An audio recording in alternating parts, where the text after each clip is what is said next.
Good evening, guys. Today we shall discuss our next topic, that is impact of capital saving technical progress on terms of trade. Now, first of all, we have to understand what is capital saving technical progress. I think I have already discussed this in the classroom, but let me repeat it.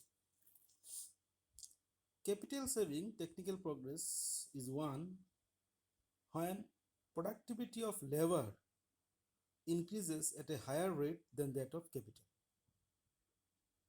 In neutral technical progress, we have seen that productivity of both labor and capital increases at the same rate. But here, productivity of labor and productivity of capital both will increase, but then productivity of labor will increase at a higher rate than that of capital, right?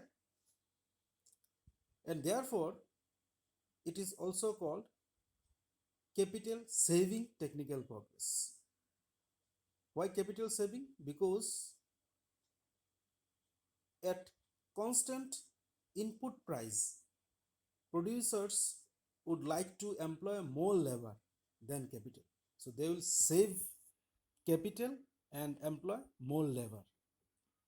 This kind of technical progress is also called labor using technical progress. So labor using technical progress and capital saving technical progress are basically the same, right?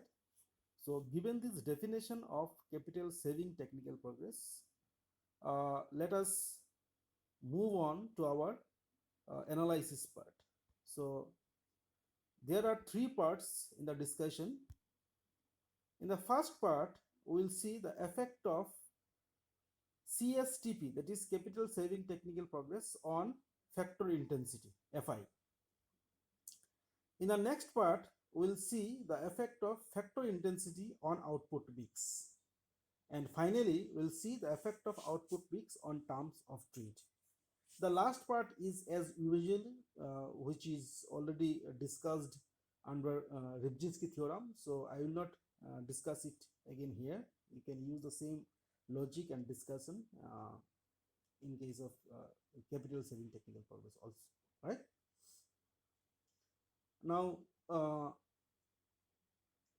what will be the effect of capital saving technical progress on factor intensity?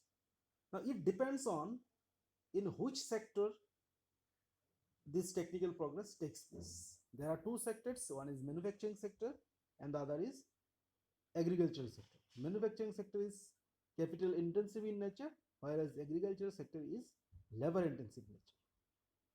So if capital saving technical progress takes place in manufacturing sector, we will see that factor intensity becomes more labor centric.